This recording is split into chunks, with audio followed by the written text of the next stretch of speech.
Supreme court का बड़ा action, Modi Shah के उड़े होश। जी हाँ, आप देख रहे हैं पिछले दिनों जो घटनाक्रम पूरे देश में चल रहा है, सबको मालूम है, पूरा देश जानता है।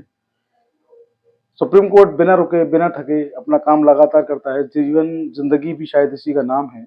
और सुप्रीम कोर्ट जो कि संविधान के जो मूल अधिकार हैं उनका संरक्षक है। प्रत्येक देशवासी के जो संवैधानिक अधिकार हैं उनका संरक्षक है सुप्रीम कोर्ट। तो उसकी जिम्मेदारियां बहुत ज़्यादा हैं। अपनी जिम्मेदारियों को निभाने में कभी सुप्रीम कोर्ट कभी पीछे नहीं रहा। और जब से सीजीआई संजीव खन्ना साहब ने कार्यभार संभाला है, बहुत कम समय का उनका कार्यकाल है, लेकिन सुप्रीम कोर्ट से जो फैसले आते हैं बहुत शानदार, बहुत बेहतरीन फैसले आते हैं। और जब सीजीआई इतने अच्छे फैसले दें तो उनके जो दूसरे साथी जो जस्टिस हैं उनके फैसले भी बहुत शानदार क्यों ना आए। ऐसे ही बहुत शानदार फैसले आजकल सुप्रीम कोर्ट से बाकी जस्टिस जो हैं उनके भी आ रहे हैं। आज एक बहुत ही महत्वपूर्ण विषय पर हम बात करने वाले हैं। आप लोग वीडियो को स्किप ना करें, आगे पीछे करके ना देखें, क्योंकि भारत की राजनीति से इसका बहुत गहरा ताल्लुक है। आप सबको याद होगा, भारत की जो व्यवस्था है, जो चुनाव व्यवस्था है, इसको कहते हैं लोकतंत्र है। यहाँ पर वोट डाले जाते हैं और वोट डालने के बाद जो प्रत्याशी जीत कर आता है उसको विजयी प्रत्याशी घोषित किया जाता है। ऐसी व्यवस्था यहाँ पर रही है, आज भी ये व्यवस्था यहाँ पर चल रही है। और भारत का जो चुनाव आयोग है उसकी देखरेख में पूरे देश में सारे चुनाव होते हैं, चाहे वो लोकसभा हो, चाहे वो विधानसभा हो, चाहे वो छोटे क्षेत्र जो भी जो पंचायत चुनाव होते हैं, चाहे छोटे चुनाव हों। भारतीय जो चुनाव आयोग है सब उसके संरक्षण में, उसकी देखरेख में सारे चुनाव होते हैं। बहुत अच्छे, बहुत शानदार चुनाव होते हैं। तो आपको याद होगा, थोड़े समय पहले मैं आपको ले जाऊंगा 2013 में भारत की चुनाव व्यवस्था में एक व्यवस्था सुप्रीम कोर्ट के ही आदेश से लागू हुई, जिसको कि नोटा कहा जाने लगा। नोटा यानी कि आप 4 या 5 या 6 जो भी जो प्रत्याशी हैं, जो कैंडिडेट हैं किसी भी चुनाव में, चाहे वो लोकसभा हो, चाहे वो विधानसभा हो, चाहे कोई और चुनाव हो, आपको अगर कोई भी प्रत्याशी जो है पसंद नहीं है, तो आप किसी भी प्रत्याशी को वोट देना नहीं चाहते हैं, तो आप नोटा को वोट कर सकते हैं। नोटा का मतलब कि आपको कोई भी प्रत्याशी पसंद नहीं है तो आप नोटा को वोट कर सकते हैं। सुप्रीम कोर्ट के द्वारा ही लंबे समय से मांग चली आ रही थी। सुप्रीम कोर्ट ने 2013 में इस मांग को पूरा किया और नोटा को जो है नोटा लागू हुआ। और उसके बाद जो मतपत्र हैं, जो ईवीएम हैं, वहां पर नोटा का ऑप्शन भी आने लगा। नोटा आने लगा, लेकिन इसके साथ ही ये भी देखा जाने लगा कि ऐसे भी चुनाव देश में सामने आए कि चुनाव में जो प्रत्याशी हैं वो निर्विरोध जो हैं वो चुनाव जीत करके आ रहे हैं। पिछले दिनों भी एक चुनाव ऐसा हुआ था लोकसभा का, जिसने बहुत हल्ला मचा दिया पूरे देश में। और ये कहा जाने लगा कि विपक्षी पार्टियां जो हैं वो मिल गई हैं और एंड टाइम पर सारे लोगों ने, जितने प्रत्याशी थे, सबने अपने नाम वापस ले लिए और निर्विरोध जो है जीत जो है दर्ज हुई थी।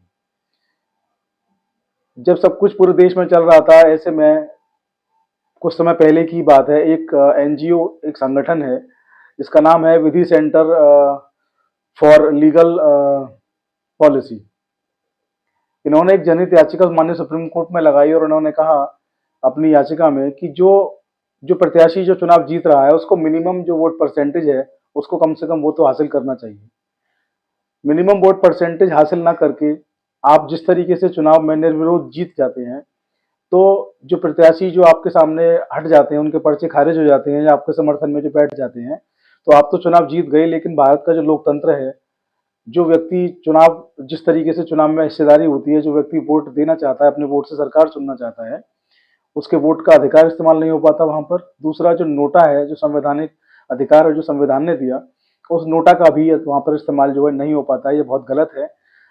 आपको कम से कम जो मिनिमम जो वोट परसेंटेज है वो हासिल करना चाहिए। आपको ऐसा नहीं हो कि आप आए और एकदम से नेता बन गए। जनता का कुछ तो आपके ऊपर 5%, 10% तो विश्वास आपके ऊपर होना चाहिए। इतने वोट तो आपको कम से कम मिलने चाहिए। अकेले भी रह जाते हैं तब भी वोट तो आपको मिलना चाहिए, वोटिंग में तो आपको जाना चाहिए।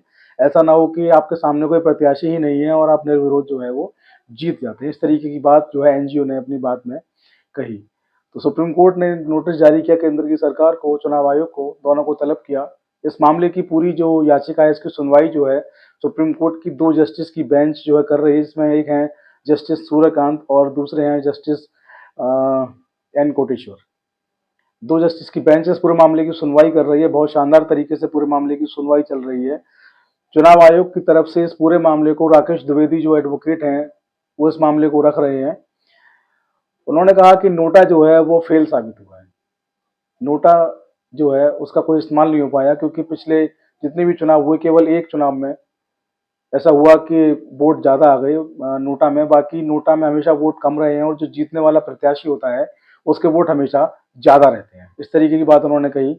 केंद्र सरकार की तरफ से जो है अटॉर्नी जनरल आर वेंकट रमणी जो है इस मामले में पेश हुए। उन्होंने भी यही वाली बात कही कि साहब इसका जो इस्तेमाल है, जो कहा जाता है नोटा का, इसका इस्तेमाल बहुत ज़्यादा नहीं है, बहुत कम लोग ही इसका इस्तेमाल करते हैं।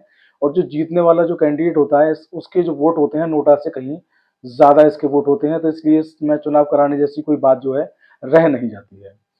तो इस पर सुप्रीम कोर्ट की जस्टिस की जो बेंच है, उस सुप्रीम कोर्ट ने जस्टिस सूर्यकांत ने बहुत इस पर तल्ख टिप्पणी की। इस टिप्पणी को सुनकर शायद सरकार के भी कान खड़े हो जाएंगे। उन्होंने कहा कि जो विनिंग कैंडिडेट है उसको मिनिमम वोट परसेंटेज जो है वो लेना चाहिए और केंद्र सरकार को और चुनाव आयोग को मिनिमम वोट परसेंटेज का एक बेंचमार्क भी बनाना चाहिए।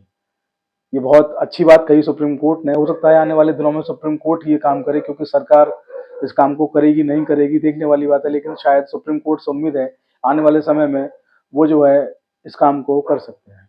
वहीं जो एनजीओ है, एनजीओ ने कहा कि एक कैंडिडेट भी अगर मैदान में है तब भी जो है चुनाव होना चाहिए।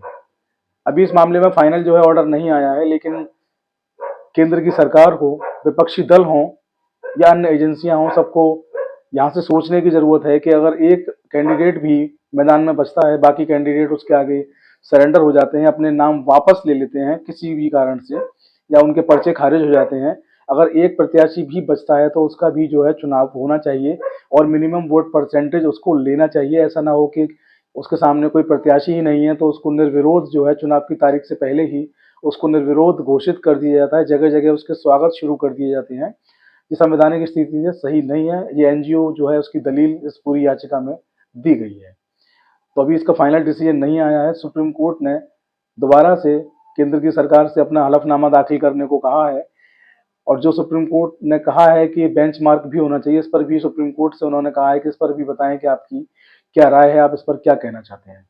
तो आगे जो भी इस मामले में नया अपडेट होगा उससे आपको अपडेट कराते रहेंगे, लेकिन फिलहाल मामला बहुत अच्छा है। सुप्रीम कोर्ट ने बहुत अच्छी पहल की है। इस मामले का स्वागत किया जाना चाहिए। वीडियो को शेयर फॉरवर्ड अवश्य करें। जय हिंद, जय भारत।